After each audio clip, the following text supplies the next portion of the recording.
Millest te kodus räägite? Sellest räägime. Ei no mitte ainult sellest, aga väga paljud teemad jah, on sellega seotud. Õhtusöögilauas või siis ka pärast seda, kui lapsed magama läinud. Siis tulevad sellised teemad arutusele. Et kes mis käskirja või kustandit kuskil dokumendihaldussüsteemis on näinud ja mis järgmine rotatsioonikava. Tere tulemast kuulama saadet Karjäärist riigikaitses, kus meil on võimalus kuulda väga põnevate inimeste karjääri ja kogemuse lugusid. Inimesed, kes on riigikaitses, metsas, maastikul, merel, võib-olla ka õhus, kõike seda me kuulda saame. Ja täna on meil selle kevadsuvise hooaja viimane episood, enne kui me lähme hetkeks puhkusele, et koguda inspiratsiooni sügiseks. Ja selle episoodi alla tuleb ka üks Formsi link, kuhu kuulajad saavad panna enda ideid ja tahtmisi, et nõuda inimesi meie saatesse, kelle kohta nad rohkem tahavad kuulda. Aga täna on mul siin mikrofoni ees kaks väga põnevat inimest. Minuga on siin liitunud Kodutütarde peavanema asetäitja Triinu Küünal. Tere, Triinu! Tere, Paula! Ja staabiveebel Kaido Im, kes on siis Scouts-pataljoni veebel. Tere! Tere, Paula! Kui ma selleks saateks siin plaani paika panin, siis tegelikult oli jube keeruline, sest on hästi palju teemasid, mida ma teiega arutada tahaksin. Ja ma arvan, et alustame äkki olevikust. No miks te mul siin ka olete, on sellepärast, et te ei ole üksteisele võõrad. Eks te saate ise lähemalt rääkida sellest. Ehk siis, Triinu, sa oled Kodutütarde peavanema asetäitja. Vaata, lugu on selline, et kui mina tulin Kaitseressursside Ametisse, siis mul oli lihtsam kui osadel minu kolleegidel, sest et ma juba teadsin kogu seda Kaitseväe lühendite maailma ja väljendite maailma ja sellist asja.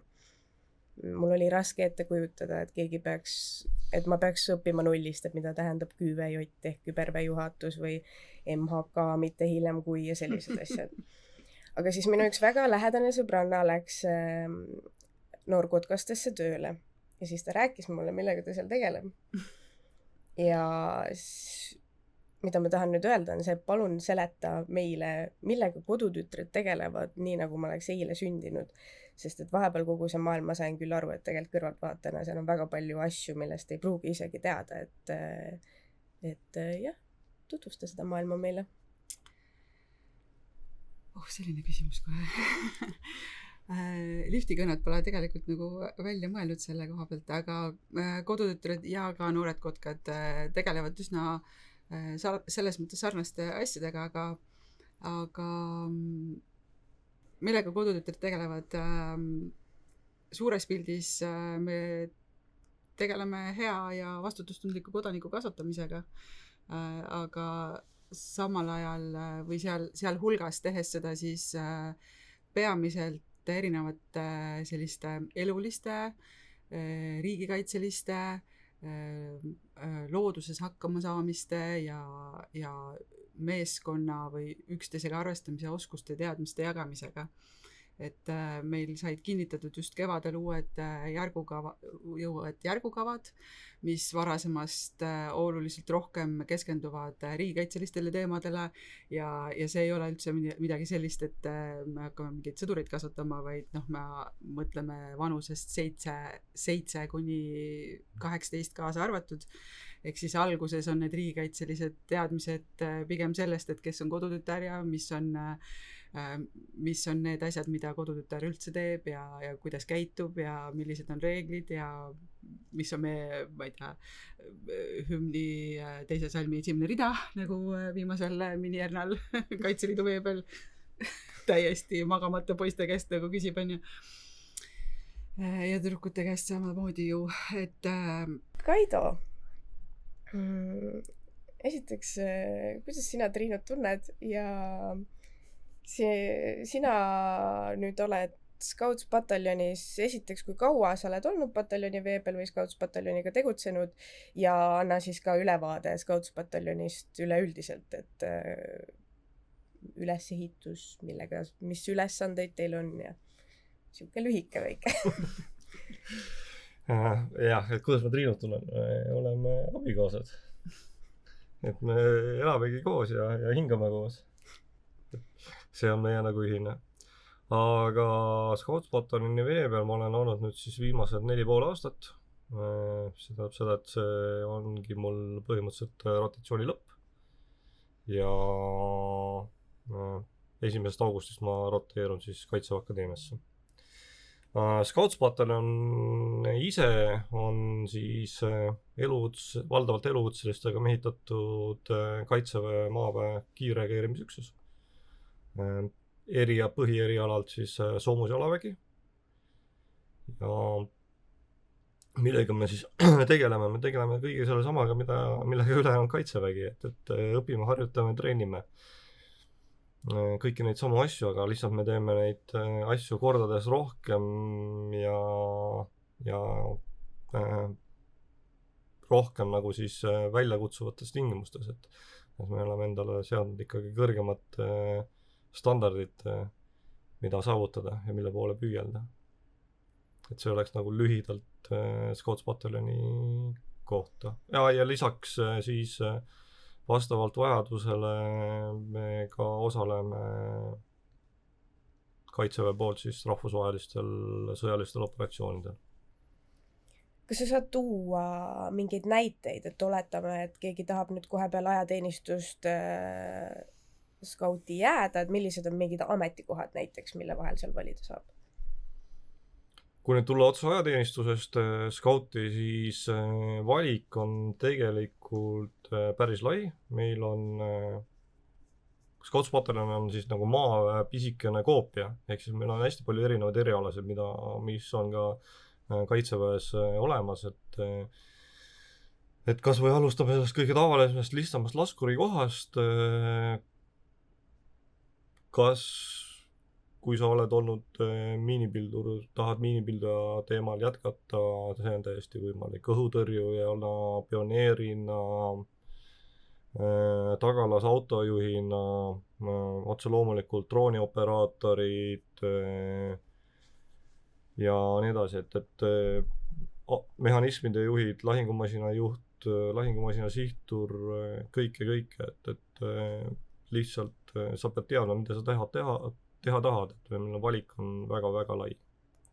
Aga sina ise pataljoni veeblina, mis on sinu ülesanne? Pataljoni veebli 3 põhiülesannet Scouts-pataljonis on esiteks väljaõppe kontroll ja just siis individuaalse ja väikeüksuse nagu väljaõppe kontroll ja standardite kehtestamine. See on number 1. Teine ülesanne siis on pataljonis üldise korra ja distsipliini tagamine, jõustamine. Ja kolmandaks on olla siuke pataljoni tseremoniaalmeister, ehk siis hoida pataljoni traditsioone elus. Viia läbi rivistusi, viia läbi üritusi, korraldada mingeid kokkusaamisi ja nii edasi. Milline su lemmik tseremoonia on? Ma ütleks, et kõige lemmikum vast on ikkagi jaanuaris läbi viida Piksaare aastapäeva üritused, mis siis tipnevad lõpuks pataljoni ülema vastuvõtuga, mille korraldab pataljoni veebel. Aga ürituste mõistes ma tean, et sa vist käisid ka just seal mini-Ernal, kus siis vastab tõele või lähed? Ei, mina mini-Ernal käin, ma olen käinud kunagi Ernakese, mis on siis kodutütarde võistlusel meeskonnas punkti läbi viia. Kunagi ka mini-Erna punkti läbi viia. Selles mõttes mul kokkupuude on jah, Kaitseliidu ja noorkodukaste kodutütarja täiesti olemas. Ma olen ise samamoodi Kaitseliidu Jõgeva maleva liige juba 20 aastat. Olles ka olnud tegevteenistuses Kaitseliidus, siis need sidemed on siiamaani säilinud ja mu enda pojad samamoodi on olnud siis või on noorkotkad olnud, et ma olen sellega seotud. Kuidas üks Ernake või just selline noortemate riigikaitsjate maailm, kas sa näed ka mingeid sarnasusi, mis sa näed Scoutspataljonis, kuidas nemad toimivad ja midagi, mis neid eristab skautidest? No esimene asi, mis ma ütleks, et kohe üks täiesti sarnane asi on see motivatsioon ja tegutsemistahe. Et mõlemad kontingendid on siis nii-öelda vabatahtlikkuse põhjal tulnud ja kui nad midagi teevad, siis nad teevad seda nagu hea meelega. Erinevus pigem ütlen, et erinevus on lihtsalt selles, et mis tasemel midagi tehakse, mis asju nagu tehakse. Et noored ei saa päris nagu kõike seda teha, mida meie teeme, aga sarnaseid asju miks mitte. Ja ma ütlen, et mingis asjas on nagu, võib-olla noored on isegi paremad kui elukutselised sõdurid.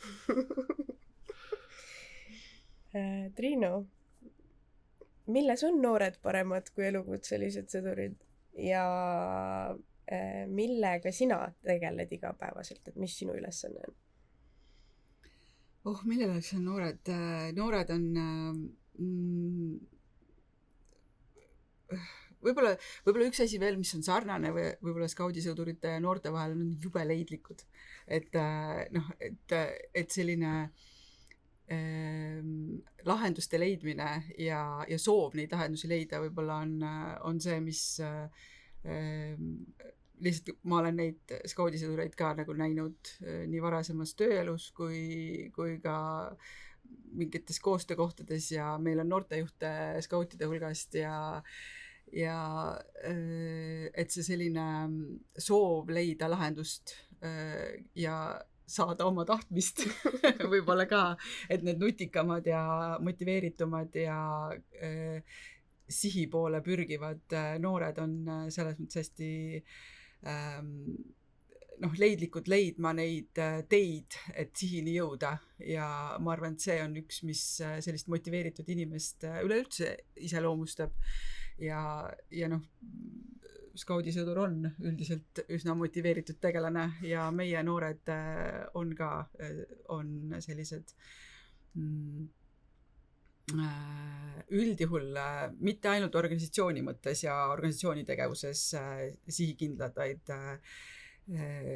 ühest küljest nad on sellised sellepärast, et nad on meie juures, aga tihtipeale ka see, et nad on meie juures, viib nad või kujundab nad ka väljaspool organisatsiooni nendeks noorteks, kellel on kõrged sihid, kõrge motiveeritus oma elu seada hästi ja õigel rajal, et see on selline nagu kombo seal kokku. Mille poolest nad erinevad? Nad on alaealised. Nad ei saa päris kõiki asju teha, mida tegevväelane saab või ajateenistuses olev sõdur. Et ega muud ma ei tea, Eesti noor inimene, selline ärgas Eesti noor inimene on see, kes on kodutütar ja noorkotkas, et ma ei tea.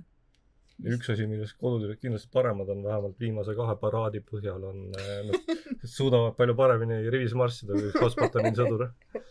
Ja võib-olla ka mõni muu sõdur.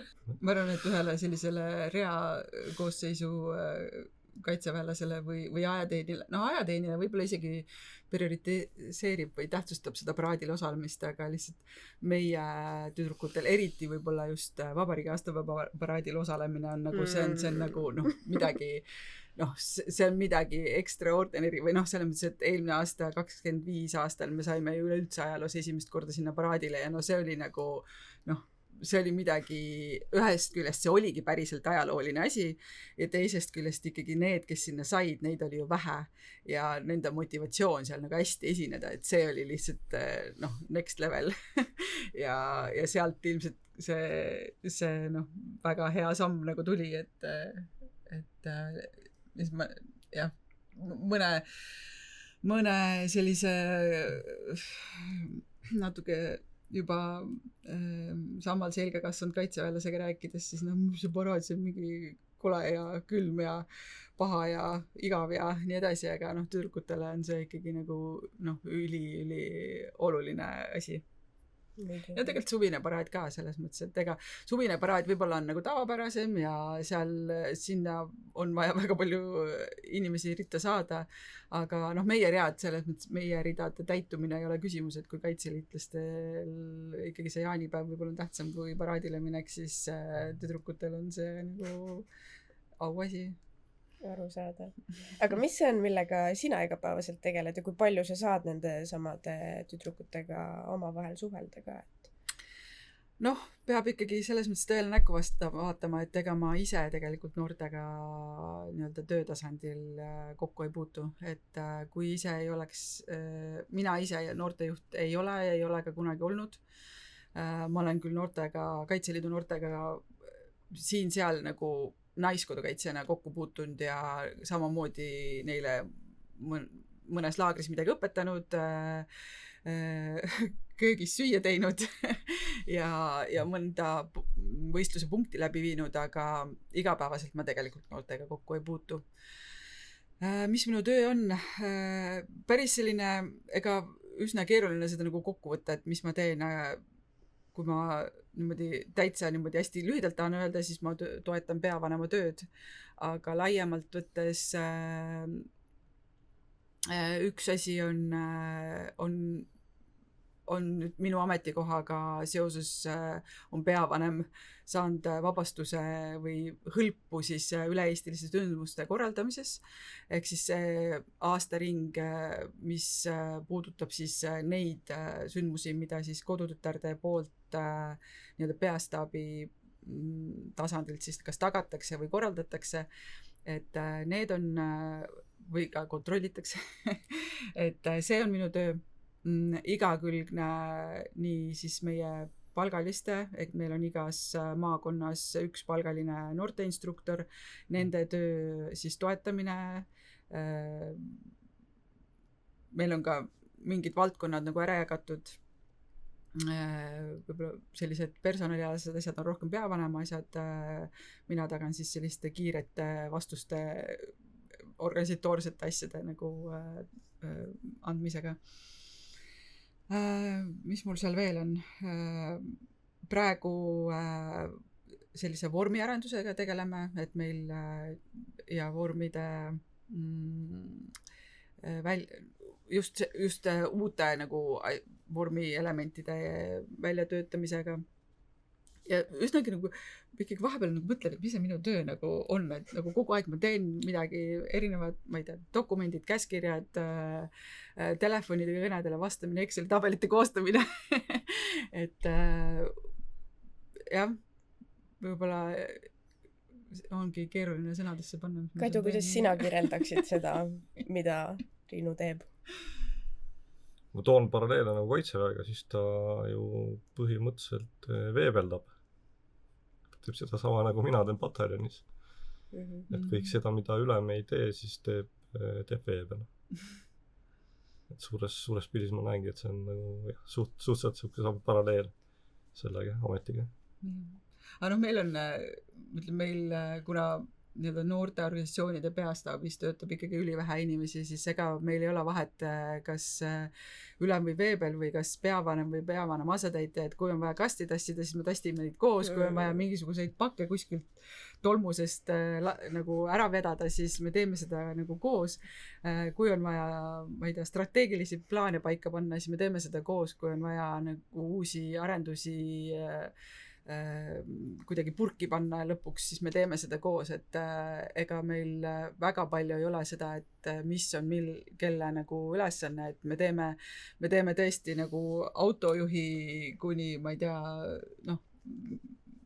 strateegiliste dokumentide koostamiseni, nagu kõike, et organisatsiooni juhib tegelikult nagu 2 inimest, peavanem ja asetäitja, ja siis meil on noortekotkastega 2 peale 3 arendusspetsialisti ja that's it. et ega me teeme kõike nagu seinast seina asju. vähemalt see hoiab ka kehaliselt aktiivsena, sest mina olen oma töös hästi palju kokku puutunud sellega, et alati on kuskil mingi ajateenija ja päris tihti ma ei pea tassima mitte midagi, sest need ajateenijad pannakse sellesse rolli. No see on võib-olla jah, natukene selline utreeritud, et me kogu aeg kasti tassime, aga noh, ütleme nii, et ega me hästi palju ikkagi toetavad meie tööd ka ja meie saame omakorda toetuda oma asjade ajamisel nii meie siis maakonna palgalistele kui ka vabatahtlikele, et eks et meil on selline hästi kombineeritud kõik see tegevus, et vabatahtlikud omavad ka ikkagi väga suurt rolli sündmuste korraldamisel, kommunikatsiooni tegemisel, mõtete ja plaanide paikasaamisel, täpselt samamoodi need samad järgukavad, millest ma enne rääkisin, et need tegelikult on ju mingite kümnete vabatahtlike 1,5 aasta pikkune töö, et see ei ole mingi see, et me kabinetis mõtleme need välja ja siis nagu nii ongi. Aga kuidas sa kirjeldaksid seda, mida Scoutspataljon teeb? Kuidas sina kui kõrvaltvaataja? No ma ei tea, kui kõrvaltvaataja ma olen. Aga mina ütlen, et skaudid on need, kes kaitseväge püsti hoiavad, et võib-olla ma olen väga nagu, mis see erapooletu vastandsõna on, et pisendamata kõikide ülejäänud tegevväelaste töö ja ma olen täiesti kindel ja veendunud ja ma tean, et absoluutselt igal erialal ja igas pataljonis ja igas nii-öelda väeosas ja igal tasandil on inimesi, kes teevad oma tööd väga suure pühendumuse ja hingega ja absoluutselt iga nagu tegevväelase töö on oluline. Siis ma arvan, et skaute eristab võib-olla kõikidest nendest ülejäänutest on see, et nad on 24/7 valmiduses ja selles mõttes, et me siin võime küll praegu öelda vormi ei kanna, sest me oleme puhkusel, et tegelikult nagu homme lähen ma ühte sihtüksuse KVT-d koostama hommikul kell 8 ja selles mõttes, et ega telefon ei vaiki ka pataljoni veeblil puhkuse ajal, et ta võib ju küll öelda, et ma olen puhkusel ja leiab järgmise inimesega, aga see on nagu see 5 minutit, mis tegelikult tuleb ikkagi tööd teha. Et sellist tegelikult nagu ei ole ja mitte ainult pataljoni veeblil, ma arvan, et iga Scouts-pataljoni sõdur on tegelikult tööl 24/7, on ta siis puhkusel või mitte, et see on võib-olla see, mis tuleb koju kaasa, et see on meie selline võib-olla elu paratamatus, et tegelikult me oleme nagu kogu aeg tööl. Tahtsin rääkida hoopis teisest asjast, aga räägime siis juba, kui me jõudsime selleni. Kaido, kuidas käib just nii Scouts-pataljoni vaates kui su enda kui inimese vaatest see, et tegelikult see on üks populaarsemaid küsimusi, mida noored ikka küsivad kandideerimise mõistes ka, et milline on see tööelu ja isikliku elu tasakaal, kuidas seda hoida tasakaalus, millised on inimeste kogemused sellega, et kui sa oled ikkagi teenistuses, kaitseväes, sul tulevad ette lähetused, õppused, kus sa oled pikemat aega eemal, sa võid sinna maailmasse väga-väga sisse minna, mis on arusaadav, kuidas, milline, ühesõnaga. Esiteks tõid juba ühe sõna välja, mis nagu kogu seda asja iseloomustab, et sa oled teenistuses. Ehk siis see tegevväelase elu, see ongi teenistus.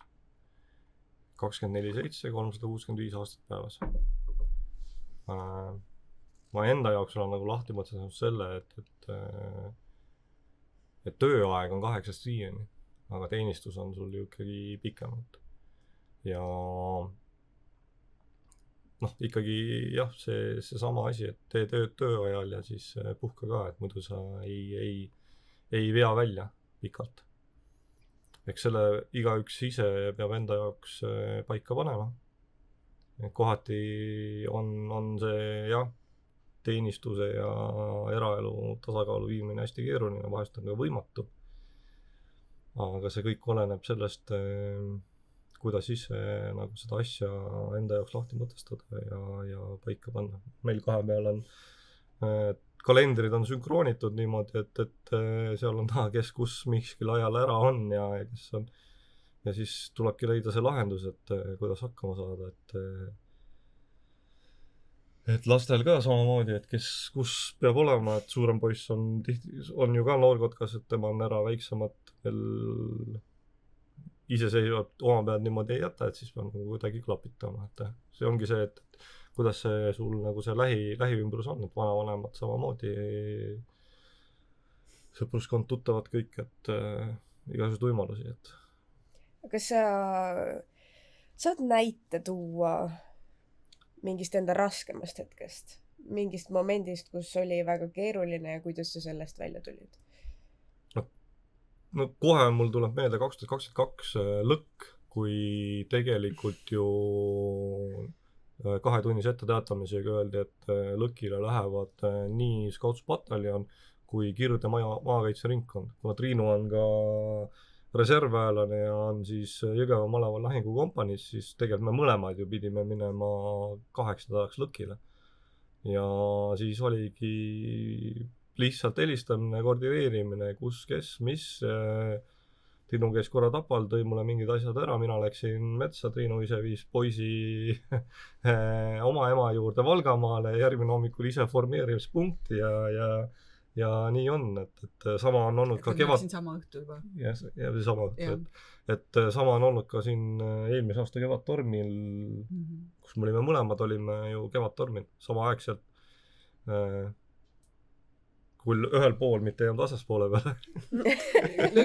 Lõki ajal me olime vastaspoole. Lõki ajal oli vastaspoole peale. Et aga noh, kõik asjad on tehtavad, et aga jah, sul peab olema nagu mingisugune plaan, et vähemalt mingi kondiga või? Triinu, kuidas sina kogu seda teemat näed ja lahti mõtestanud oled? Ka olukorras, kus võiks mingi reaalsus juhtuda või valmis olemise mõistes?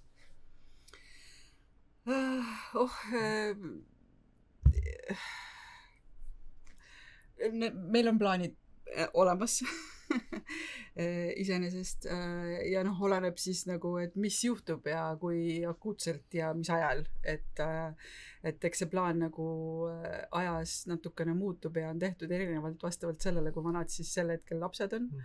Näiteks, et kas minu vanem poeg on praegu 17, praegu juba tuli see kiri, et ta on juba kutsealuste hulka arvatud, et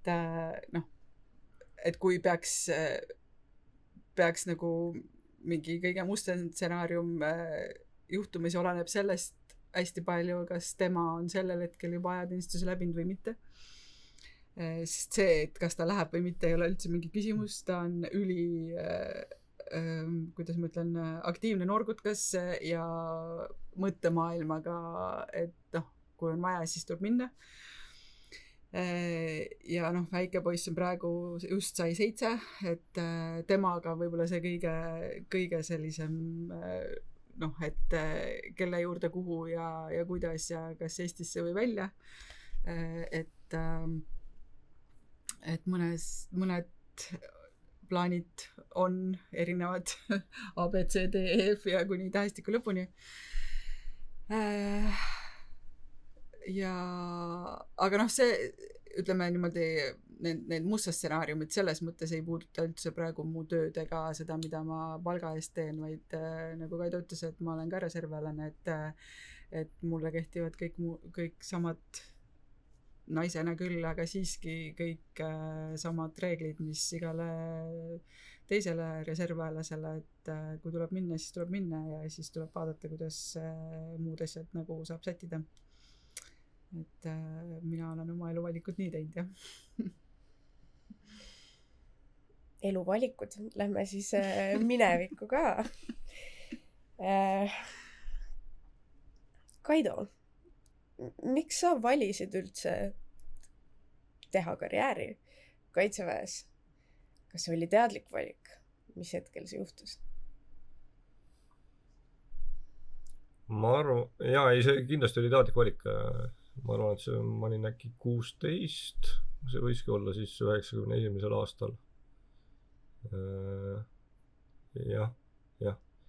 Kui ma ikkagi otsustasin, et ma tahan kindlasti seda teed minna. Ja pärast keskkooli lõpetamist ma üritasin astuda Riigikaitse Akadeemiasse, kuhu mind tervislikel põhjustel vastu ei võetud. Tollel päeval lihtsalt vererõhk oli natuke liiga kõrge. Okei, sinna ei saa, siis ma otsustasin, ma lähen vabatahtlikult ajateenistusse. Ja 94. aasta septembris siis ma astusin ajateenistusse vabatahtlikuna 12 kuud ajateenistuses. Siis olin küll korraks reservis, aga ja siis ma langesin reklaami ohvriks. Et tollel ajal jooksis televisioonis selline reklaam, mis kutsus rahuvalvega liituma ja seal oli siis pealkiri Tule ja näe maailma. Ja ma otsustasin, et see on nagu hea võimalus minna seiklema ja maailma näha. Ja tollest ajast saadik ma jäingi siis tegevväelaseks. Et esimene missioon 96. aastal Espla 3-ga Bosnias, pärast seda teenistus Balti pataljonis erinevad, põhiliselt siis Balti pataljoni staabitagalakompanii luurerühmas. Siis jätkus teenistus rahuoperatsioonide keskuse väljaõppemeeskonnas, Kaitseliit, Scoutspataljon, jälle Kaitseliit, tagasi Scoutspataljon'i ja nüüd järgmine koht saab olema siis Kaitseväe Akadeemia. Et sealt ta siis nii 30 aastat on läinud. Selle sihtise on siis mahtunud kokku 7 missiooni. Milline selle pika teekonna jooksul on olnud too 2 hetke, mis on sulle olnud märgilised? Olgu see kogemus, mälestus, inimene, mis iganes, üksus, roll?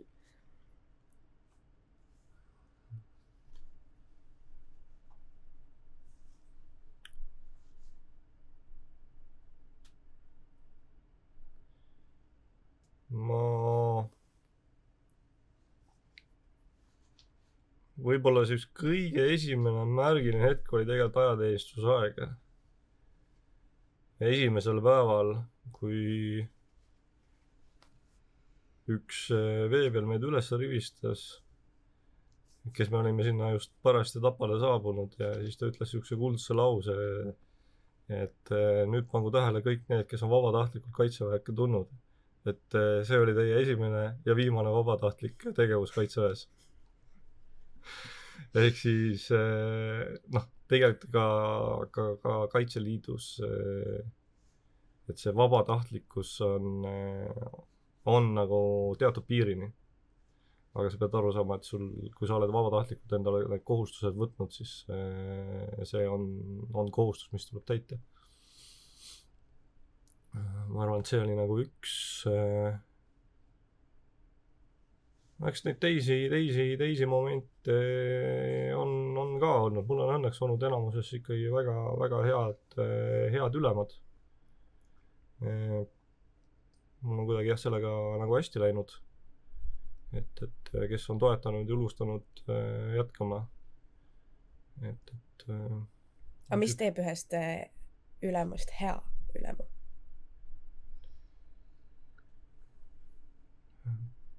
Ma ütleks, et selle ülema kestal peab olema inimlik inimene. Et kuigi sul on antud võim läbi selle positsiooni, siis kui sa ikkagi seda võimu oskad kasutada mõistlikult ja rakendada seda inimlikult, siis see teebki sust hea ülema.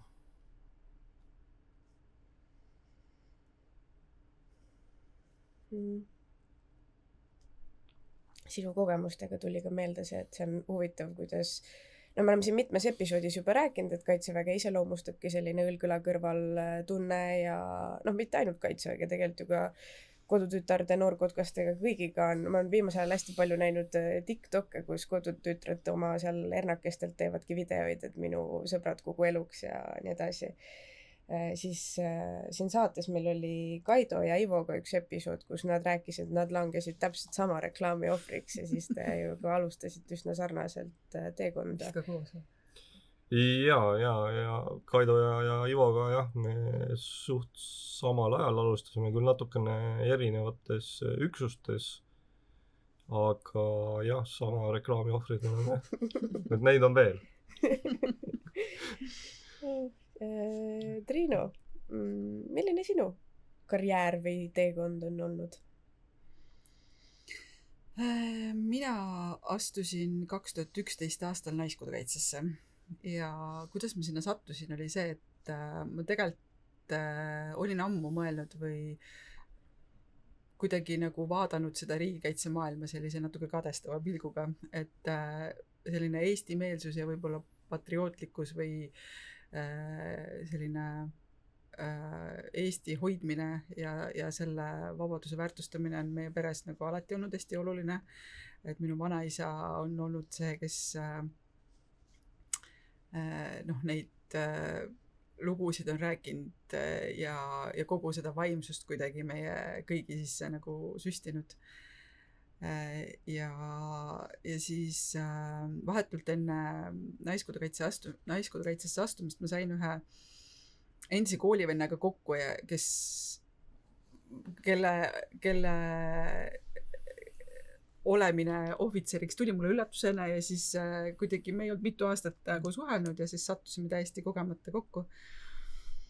Ja siis ma mäletan, et ma ütlesin talle, et issand, kui äge, et sa sellise tee valisid, et nagu täiega tahaks ka. Ja siis ta ütles, et aga miks sa Naiskodukaitsesse ei astu? Mul on nagu, mis asi see veel on? Mul täiesti igasugune teadmine puudub või puudus tol hetkel ja siis ma hakkasin uurima ja siis ma mõtlesin, okei, täpselt see asi, mis mul vaja on. ja siis kui mul esimene laps läks lasteaeda, siis tundus täpselt õige hetk, ehk siis läksin ise tagasi kooli tööle, 1. septembril tegin aktuse ära ja läksin siis sinna Jõgeva Maleva Kaitseliidu majast sisse, ütlesin, nii siin ma nüüd olen ja nüüd palun mulle see, kuidas see käib.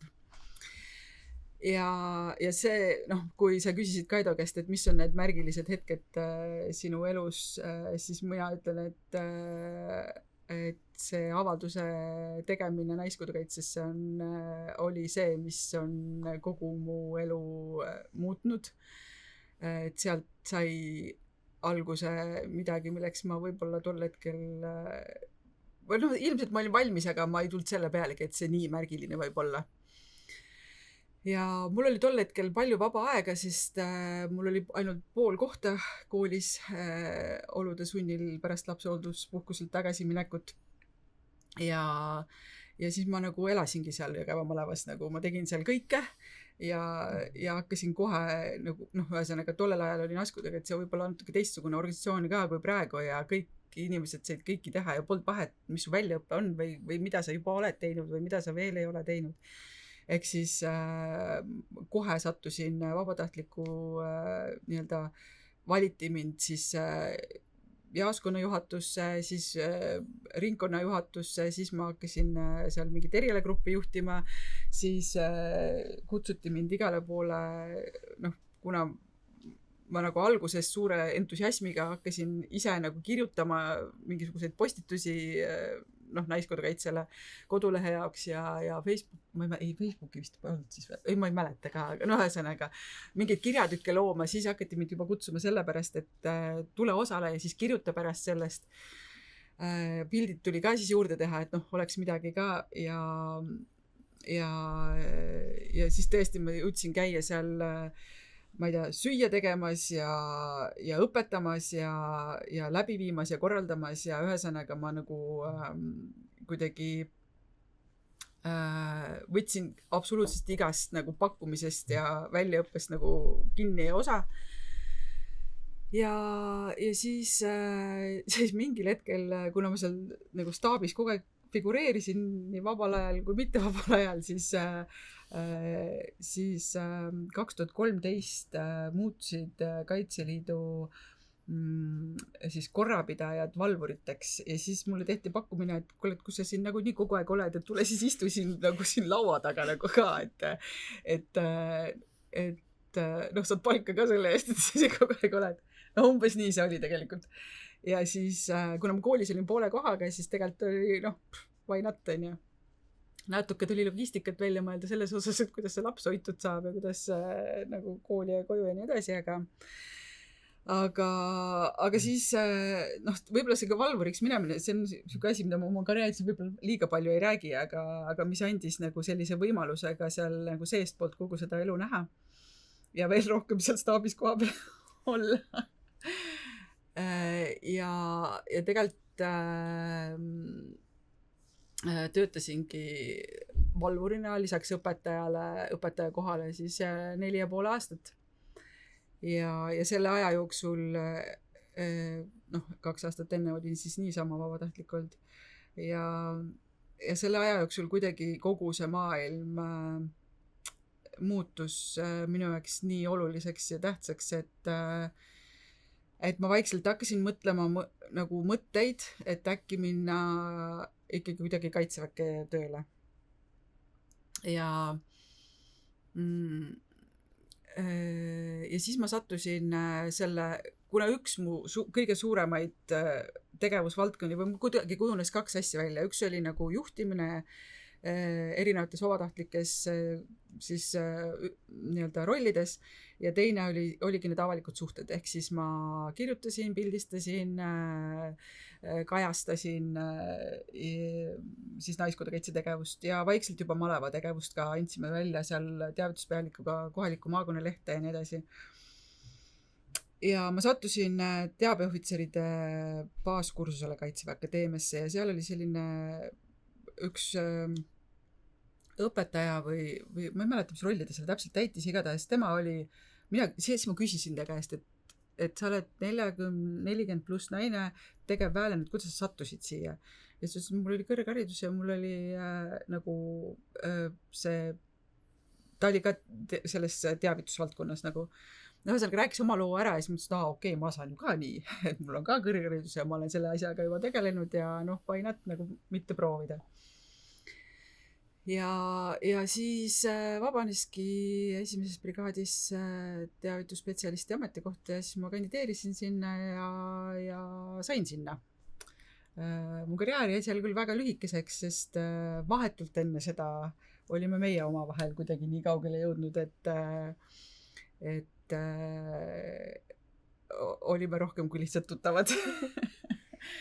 ja siis mingil hetkel tegelikult oli nagu valik, et kas minna edasi, ehk siis ma läksin tegevteenistusse spetsialistina täiesti reamehena või algust polnud vist reamehe auastetki enne kui ma sinna SPK-le jõudsin või SOS-PK-le, nagu ma seal käisin. Aga tegelikult oli mingil hetkel valik, et vanus oli sealmaal, et kui ma valin ohvitseri karjääri, siis tõenäoliselt mulle jääb perre rohkem lapsi ei tule ja kui ma valin selle tee, siis ei ole see ohvitseri tee see, kuhu ma jõuan või lähen. Ja siis me ikkagi otsustasime perelisa soetada. Ja alguses ma tegelikult isegi nagu mõtlesin, et või noh, mul ei olnud nagu seda, et ma raudselt nagu tulen kaitseväest ära, aga seal kodus olles siis ikkagi nagu reaalsusele otsa vaadates, et kui üks on Scouts-pataljoni vee peal ja teine peaks töötama brigaadistaabis, et siis nagu pereelu tegelikult võib-olla ei ole väga enam võimalik. ja siis ikkagi tuli see otsus, et ma kaitseväkke tagasi lähen, et üks peab loobuma, et mulle tundus, et et pärast 25 aastat karjääri on üsna ebamõistlik paluda tal loobuda, et minu see karjäär jääb siis üürikeseks ja hakkasin oma kohta otsima. Ja sealt siis jäi mulle, või ma olin lapsehoolduspuhkusel, siis jäi mul see kodutütarde ja noortekotkaste arendusspetsialisti ametikoha kuulutus silma ja seegi koht oli alguses selline, mõtlesin, et see on mingi Tallinna koht, nagu kui ma ei saa Tapalgi tööl käidud, et siis kuidas ma siin Tallinnasse lähen. Aga siis helistas mulle tegelikult Naiskodukaitse esinaine ja ütles, et kuule, et ma tean, et sa vist otsid nagu kohta ja tegelikult see töö on selline, et seda saab teha ka eemalt. Või noh, et ei pea tegelikult olema iga päev nagu Tallinnas. Ja siis ma uurisin natuke maad ja sain aru, et seal on ka ennem olnud inimesi, kes ei ela Tallinnas ja ei tööta igapäevaselt Tallinnas, ehk siis kandideerisin ja sain. Ehk siis ma olin alguses noortekotkaste ja kodutütarde nii-öelda 2 organisatsiooni arendusspetsialisti, tegelesin siis selle nii-öelda koolituse ja hariduse poolega ja väljaõppe poolega. Ja siis nüüd siis peaaegu 2 aastat tagasi loodi siis peavanematele asetäitjate ametikohad. Mulle tehti pakkumine kodutütarde peavanema asetäitjaks astuda või hakata, mis õige sõna on. Ja nüüd ma olen olnud siis sellel ametikohal peaaegu 2 aastat. Millest te kodus räägite? Sellest räägime. Ei no mitte ainult sellest, aga väga paljud teemad jah, on sellega seotud. Et õhtusöögilauas või siis ka pärast seda, kui lapsed on magama läinud, et siis tulevad sellised teemad arutusele. Et kes mis käskirja või käskirja seda mustandit kuskil dokumendihaldussüsteemis on näinud ja mis järgmine rotatsioonikava kuskil ette. Selles mõttes, et naljakas, et me tõesti räägime väga palju tegelikult riigikaitsest in general võib-olla või üldiselt arengutest ja ka sellest, et kes, kus ja mis ametikohal on saab olema või kuidas see mõjutab või ei mõjuta nagu igasuguseid muid asju, et räägime tegelikult väga palju, jah.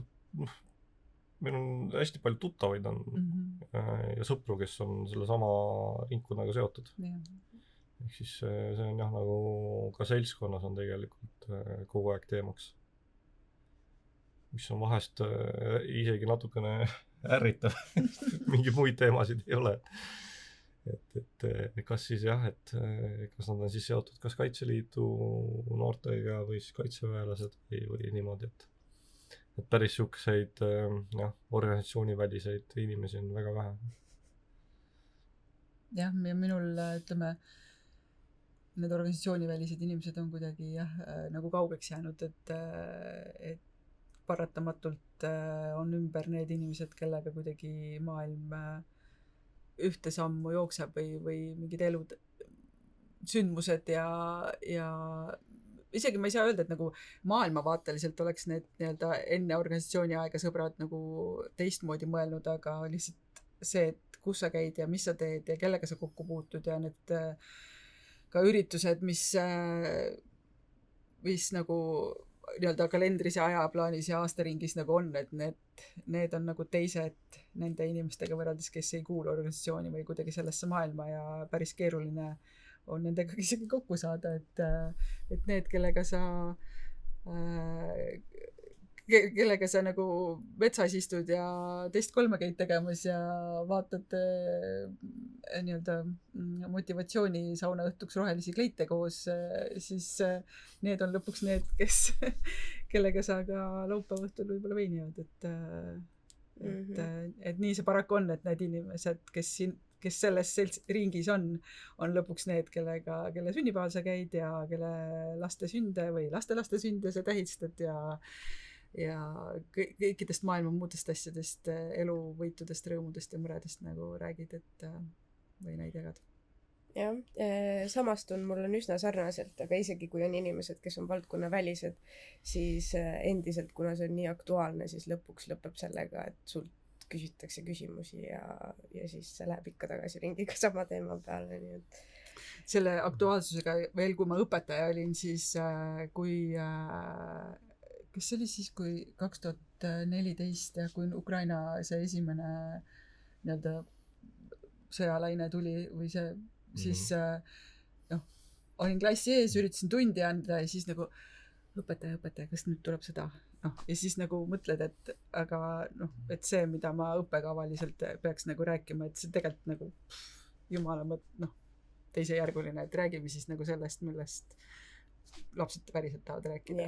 Et ja sõbrad ja tuttavad helistavad ka nagu, ega nüüd ka, kui see aktiivne faas uuesti hakkas, siis neid telefonikõnesid, et ühesõnaga, meil on see nali, et niikaua kui Kaido õhtuti koju tuleb, niikaua on kõik okei. Ja siis nagu see, ikkagi need kõned, et kas ta täna tuli koju? et see, et sa oled see infoallikas nagu.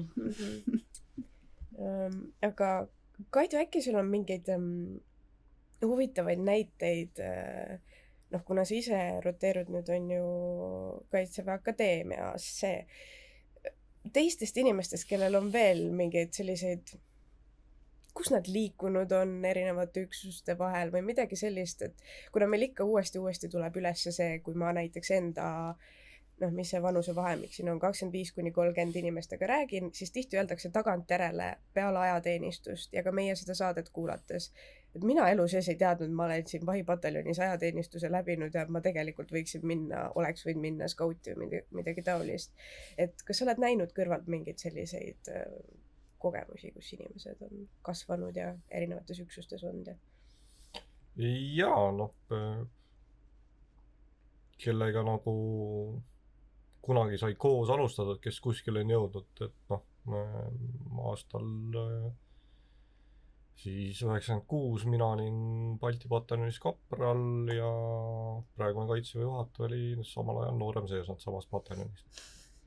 Me elasime küll erinevatel korrustel, aga ja 97. aasta iseseisvuspäeva paraadil me marssisime koos. Et see on nagu üks näide. Kui noorematest võtta, siis näiteks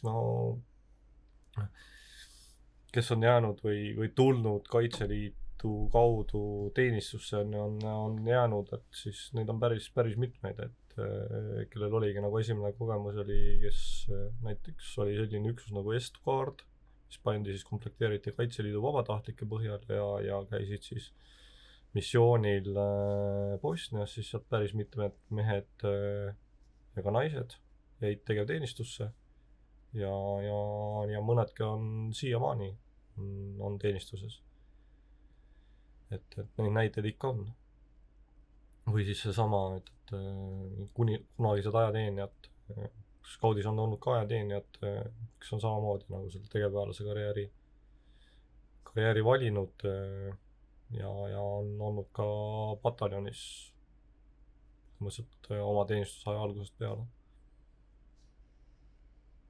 Aga kuidas sul üldse lugu on? Triinu rääkis korra sellest riigikaitse vaimsuse süstimisest perekonda ja sina selles mõttes oled ikkagi Kaitseväes pigem teatakse, et hõimusid on Kaitseväes rohkem kui üks. Nimelt ka sinu vennad on tegevväelased hetkel ja olnud pikka aega.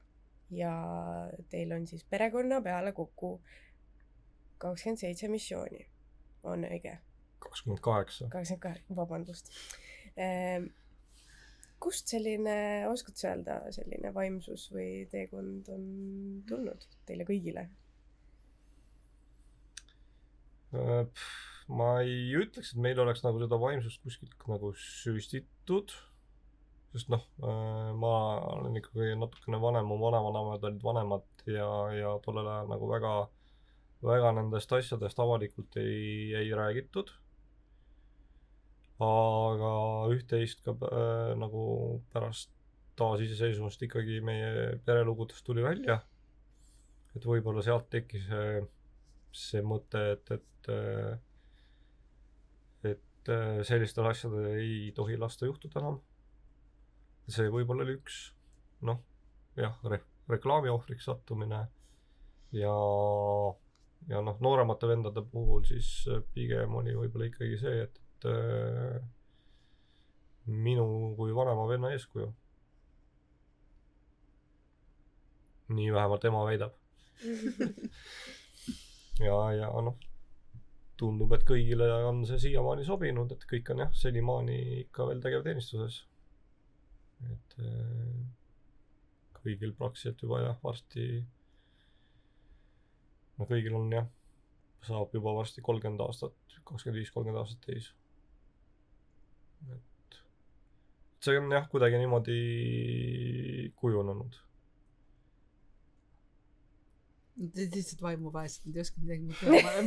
Vanem vend läks ette ja siis kõik ülejad läksid ei, no nooremad vennad õppisid ju selles mõttes, et ega nooremad vennad on õppinud ka nii ehitust kui kokandust ja aga noh, see ala, need alad neid ei tõmmanud siis.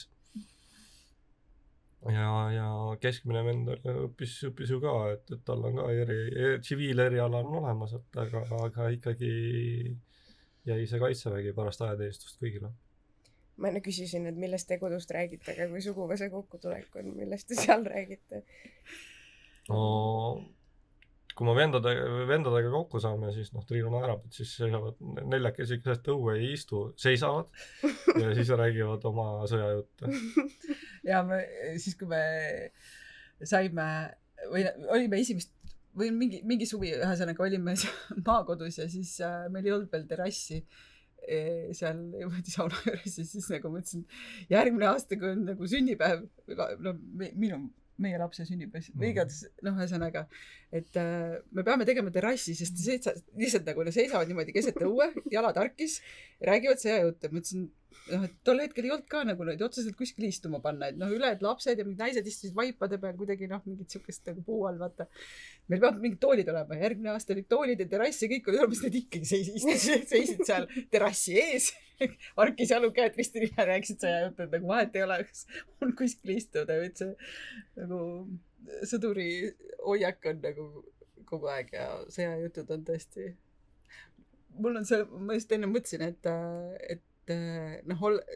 ongi hästi palju tuttavaid sõpru ja ka mulle on nagu see eelis, et ma olin vahepeal seal kogu selles ringis nagu sees, et tegelikult et tore on et kui nad neljakesti räägivad, siis ma tegelikult saan aru nagu millest nad räägivad ja ma isegi enamus neid inimesi tean, kellest nad räägivad, et päris ma ikkagi olen mõelnud nagu, et müts maha nende naiste ees, kes selliste meeste kõrval on nii, et nad ise sellest maailmast mitte midagi ei tea. Et ma ei kujutaks ette, ma tegelikult ei kujutaks ette nagu olla sellise mehe kõrval niimoodi, et ma kas ei kiida seda heaks või et ma ei saaks aru, millest ta räägib nagu iga päev. Et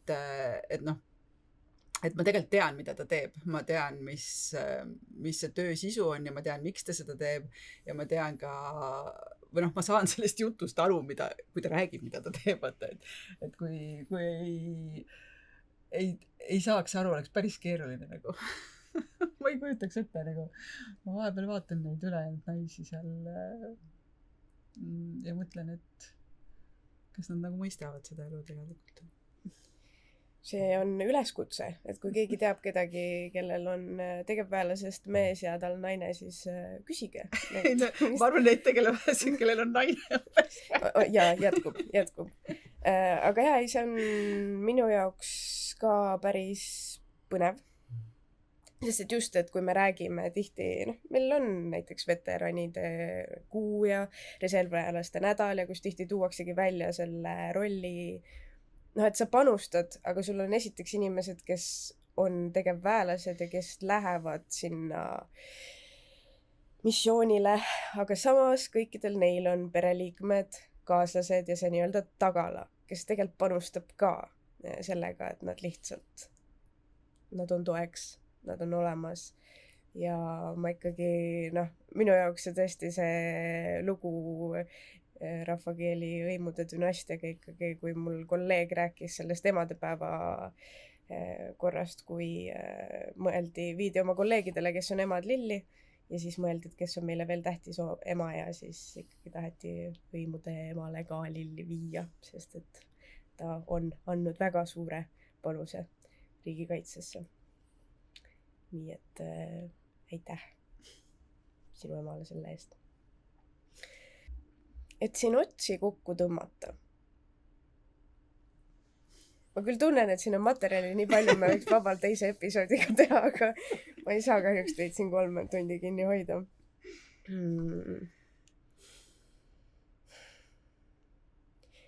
mida teie tahaksite, kuna me ikkagi oleme rääkinud karjäärist ja igasugustest teie mõtetest. Ja et mis näiteks, tahaks 2 osa, et esiteks, mis teid on motiveerinud ja hoidnud, see on mul alati hästi põnev. Ütlen ka siia taustaks, et meil ka Kaitseressursside Ametis tegeletakse selliste asjadega nagu ergutused, mis siis tähendab seda, et kui keegi kuskil õppusel või oma töös teeb midagi hästi, siis teda tunnustatakse, kas see on mingi aumärk, kas see on järgmine auaste, nii edasi.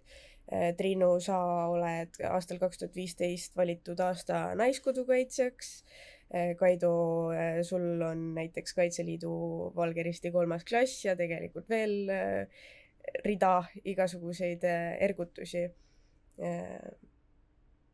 Mis on see, mis teid on motiveerinud ja lisaks, et miks te soovitaksite ühel inimesel või te võite ise öelda, et mis on teie jaoks kõige olulisem, et kuidas inimene võiks valida üldse oma teekonna riigikaitses, et samamoodi ka näiteks Kaido sinu puhul sa oled läinud seda allohvitseri teekonda ja kohe lähed ka Kaitseväe Akadeemiasse rolli, kus sul on erinevad kursused, kus õpivad välja allohvitserid.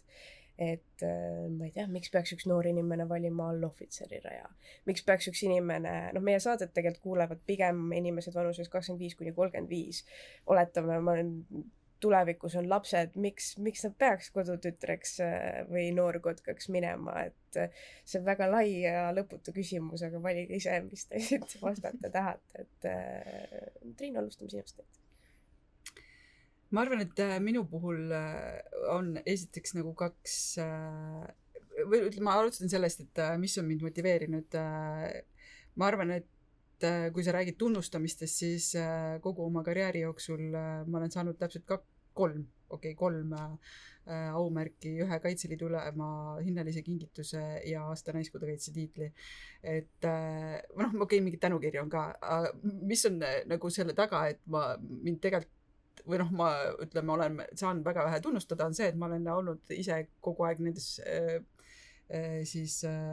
vabatahtlikes juhatustes, mis otsustavad tunnustamisi. Päris veider ise ennast esitada, ma ei ole kunagi seda teinud. Et need tunnustused, mis on tulnud siis kuskilt nagu mujalt. Aga ausalt öeldes tore on küll tunnustust saada, selles mõttes, et ega kes kellele ei meeldiks, kui pai tehakse.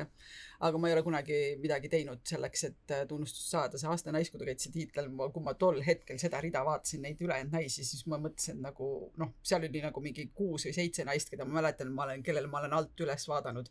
Et ma tollel hetkel võib-olla lihtsalt olid mõned asjad, mida ma tol hetkel tegin hästi olulised naiskodukaitse jaoks üleüldiselt ja võib-olla see oli see, miks ma sain, mitte sellepärast, et ma oleks olnud kuidagigi nendest ülejäänutest kuidagi parem, et lihtsalt võib-olla see avalike suhete tegevus oli tol hetkel ülioluline nagu. Aga mis mind tegelikult motiveerib, on ikkagi see sisemine soov selleks, et Eesti oleks alati vaba. Selles mõttes, et ma ei tee mitte midagi millegi muu pärast. Ja minu puhul võib-olla on see, et see karjäär siin riigikaitse maailmas on nagu kahtepidine. Üks on see, et ma arvan, et kõik Eesti noored võiksid kuuluda kodutütardesse ja noortekaitsekotkastesse, sest see on parim viis panustada Eesti tulevikku läbi meie väljaõppe, saades väga seinast seina oskusi, teadmisi ja ka seda sellist ühtehoidmise oskust ja üksteise toetamist. Aga teisest küljest ma arvan, et olles ise riigikaitses vabatahtlikuna, reservväelasena ja olles ka naisena tegevteenistuses olnud, ma arvan, et kõik need rollid on üliolulised. ja ükskõik millist teed mõni naine nagu valib, siis ma arvan, et kõik on tehtav. Et naine riigikaitses on, ma arvan, mida aeg edasi, seda loomulikum ja see ei ole midagi, mis oleks kuidagi mingi võõrkehalisus või midagi sellist, et ka pere, laste, sõprade, kõige muu kõrvalt on võimalik olla naisena riigikaitses. Meie üks väga kõrge on ta nüüd kolonel või? Juba täiskolonel või? Kellel on 4 last, naiskolonel. On ta kolonel nüüd juba täiskolonel vist on ju? Ammu juba on ju. Et see ei ajateenistus ega reservväelaseks olemine hilisem ei pane ühe naise elu lukku. Et kõik on tehtav, kõik on nagu võimalik. Ma arvan, et lihtsalt naisreservväelane olla on ülilihtne, sest sa võib-olla 1 kord 5 aasta jooksul käid väljaõppes, olla Naiskodukaitse, Kaitseliidus reservväelane ja töötada veel omakorda nagu noorteorganisatsioonis. See on võib-olla, ei ole kõigile tehtav. Sa küsisid, mis mind motiveerib, ma toon sulle näite, et kuidas nagu motivatsioon ja need ergutused ja asjad minu puhul töötavad, et kui me olime lapsed, siis meil igal suvel oli kohustus kõlata hommikust lõunani 200 meetrit kartulivagu sinna ja tagasi, sellega oli päevatöö tehtud, et see oli nagu kohustus, et sa pidid selle ära tegema. Aga kui naabrimees pakkus sama töö eest raha, siis kuna see mulle ikkagi ei meeldinud, siis see mind ei motiveerinud ja raha eest ma seda tööd ei teinud. Et mingit medalit ja tänude pärast ma ei ole seda teenistust kunagi pidanud. Et ikkagi motiveerib ju see eriala peab sulle meeldima. Ja noh, tegelikult, mis nagu veel seda motivatsiooni juurde andis, oli mu isapoolse vanaema lugu, kelle siis isa ja onu hukati. Ja vanaema elu lõpuni kartis, et need ajad tulevad tagasi. Et see oli motivatsioon. Aga nüüd, et miks allohvitseri tee valida? Et kui sa tunned, et sa tahad olla nagu kätega ja teha nagu praktilisi asju oma karjääris, tegeleda sõduritega, tegeleda otseselt väljaõppega, olla hästi nagu siuke,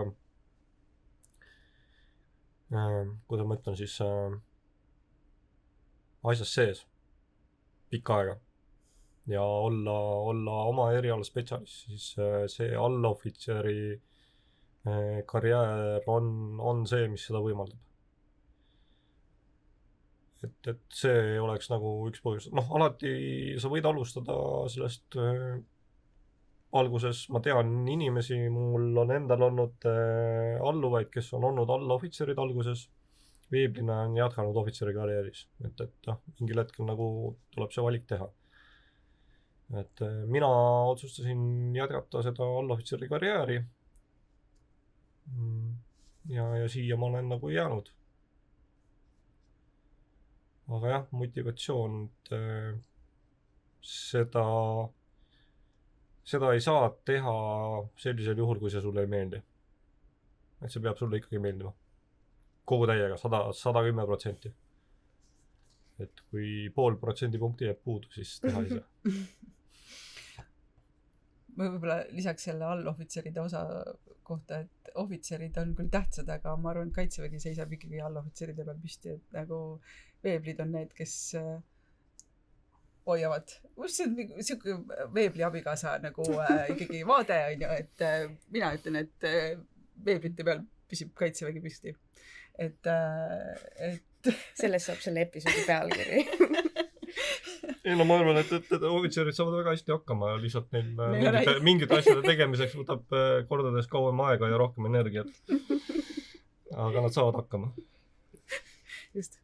Tegelikult praegu küll mõte kuidagi, mul on vist kõige populaarsem küsimus, mida küsitakse alati, on miks sa selle teekonna oled valinud ja ma ei ole väga mitte kunagi osanud sellele vastata. Aga noh, kui natukene sügavamale mõelda, siis tõesti minu jaoks see, et mul on näiteks vanaema Siberis sündinud ja kogu see perekondlik lugu, mis sealt tagant pärast siis ka taasiseseisvumisega kaasnenud on, noh, see on väga suur osa identiteedist ja sellest, kuidas hiljem ka riigikaitset mõtestad. Et kõigil on see taust on hästi erinev, aga samas kui tõesti sa tunned ära ja ma näen siin tööl olles väga palju neid inimesi, kes tulevad sellesse positsiooni ja sul käib see klõps ära lihtsalt, et see on minu teema ja ma ei lähe siit enam mitte kunagi mitte kuskile, sest et see oli pusletükk, mis langes täpselt õigesse kohta. Et see kuidagi tundub, et on see taust küll. Aga praegu lõpetuseks saan ma öelda ainult nii palju, noh, kui kuulajatel tekkis mingeid küsimusi, siis internet on infot täis, tasub ainult otsida, kra.ee, seal on igasugused ametikohad, asjad. Praegu seal Kaitseväe Akadeemias avati just see maaväe nooremohvitseride kursus, kus siis saavad minna õppima need, kellel on mingi muu kõrgharidus olemas juba, aga tahavad oma karjääri pöörata just ohvitseri suunal Kaitseväkke ja ühesõnaga guugeldage ja muidu mul on ainult siiras väga suur tänutunne praegu. Väga tore oli teiega vestelda ja tahaks tulevikus seda kindlasti veel teha. Nii et aitäh teile kõige eest. Aitäh. Lõppu ütlen, et Kodutütardel ja noortekodkastel on ka oma kodulehed ja oma sotsiaalmeedia, et need, kellel lapsed seal vanuses, siis võite meid ka jälgida. Kodutütardel on ka oma podcast. Jah. Meil on kahe peale Kodutütarde ja noortekodkaste podcast. Okay. Et meil palju asju on kahe peale, me oleme sõbrad. Väga hea. Ühesõnaga, Instagram, Facebook, LinkedIn, kõik asjad, minge vaadake läbi. Nii et jah. Aitäh, Paula. Aitäh.